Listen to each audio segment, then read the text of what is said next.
So this is a life cast I did of a head back around I think 2012.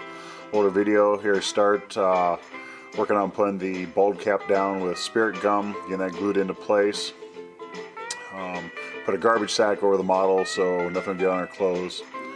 I started by putting plaster wraps on the back of the head and shoulders, kind of doing like a split cast with alginate and plaster for the back half. I didn't need the detail on the back half, so the plaster bandages would work to make the final mold.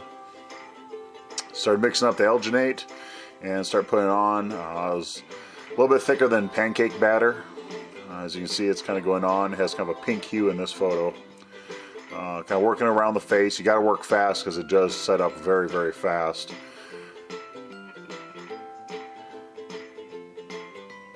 Okay, it's set up now, so starting to put the plaster bandages on to give it support. Being very careful with the layout because I knew exactly how I wanted to be able to take it off and make the final cast.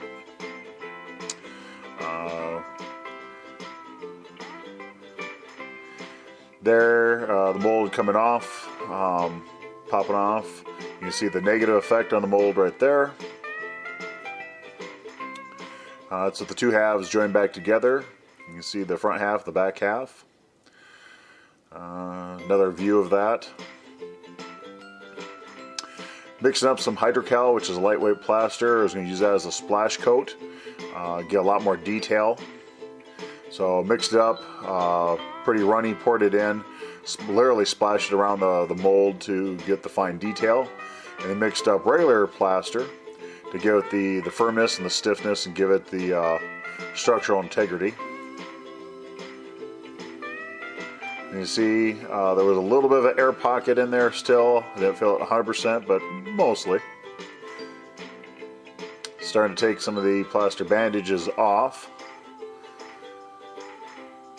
The back obviously popped off as one. The front, I had to take the plaster bandages off. That reveals the alginate. Starting to take the alginate off. And there is the cast of the head. Definitely needs some cleanup around the rough edges stuff. Eventually it turned out pretty good. Looks kind of rough in this photo, but it did turn out really, really nice.